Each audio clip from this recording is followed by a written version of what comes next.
में राजेश कोठारी के पास 25 सालों का अनुभव है। इनके flagship triple A India opportunities PMS plan ने 2009 से अब तक 17% का एक आपको कैगर दिया है, कंपाउंडेड एनुअल रिटर्न दिया है। तो आइए राजेश जी समझते हैं कि इस समय इस पोर्टफोलियो को वो कैसे अप्रोच कर रहे हैं। Rajesh ji good morning. तो अगले 13 साल भी 17% कैगर पॉसिबल है क्या इंडियन मार्केट में और आपके फंड में?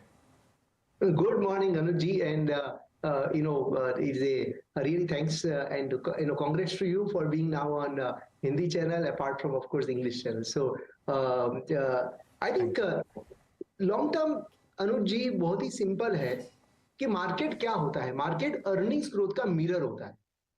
तो अगर सपोज किसी को बाजार में सपोज कोई पर्टिकुलर रिटर्न कमाना है अगले 10 साल में, सपोज किसी को 15% रिटर्न कमाना है, तो उसको वो टाइप के स्टॉक्स लेने पड़ेंगे जो उसको 15% अर्निंग्स ग्रोथ दे।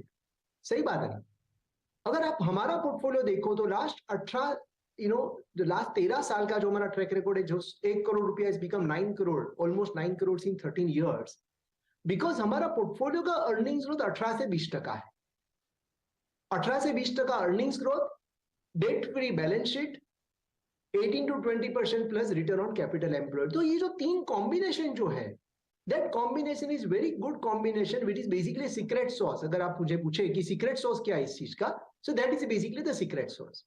अभी आगे का जो 10 साल है उसमें बेसिकली 18% रिटर्न्स कमाने के लिए हम यही स्ट्रेटेजी कंटिन्यू कर रहे हैं कि अगर हमें अर्निंग्स ग्रोथ लेना है, जो पोर्टफोलियो में कंपनीज लेनी है, वो हमें मिनिमम 18 से 20% का अर्निंग्स ग्रोथ वाली कंपनी लेनी पड़ेगी।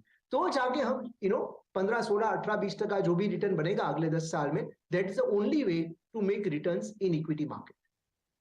राजेश जी, इस 18% रिटर्न को फिर अचीव करने के लिए आपका पोर्टफोलियो मिक्स कैसा दिख रहा है? क्योंकि normally big boy stable returns देते हैं, लेकिन जो एक्स्ट्रा एज आता है वो स्मॉल कैप्स या फिर मिड कैप्स में आता है। क्या वो कुछ आपने आइडेंटिफाई करना शुरू किया है स्पेस में से? Good question, Harshida ji. So basically, this is a pure multi-cap. We are 50% large cap, 20-25% mid cap and 20 to 25% small cap. लेकिन ये बहुत एक इंपॉर्टेंट जो बात आपने ऑब्जर्वेशन आपने किया कि क्या अल्फा स्मॉल कंपनी से आता है या स्मॉल कैप से आता है, ये दोनों बहुत डिफरेंट चीज है। तो हमने क्या किया है, we will not buy any company in our portfolio which is a small company by profit size. Company market cap का डेफिनेशन से स्मॉल हो सकती है, लेकिन कंपनी का मार्केट शेयर और कंपनी का जो प्रॉफिट साइज है वो बड़ा ही होना चाहिए। तो that's basically our investment philosophy. We do not believe in micro cap, we do not believe in companies with a net profit of 10, 20, 30 crores. We do not basically buy the companies which are basically probably number 10 or number 15th in market share. No, we buy only market leaders. We buy only companies with roughly 100 crore के ऊपर जिसका profit है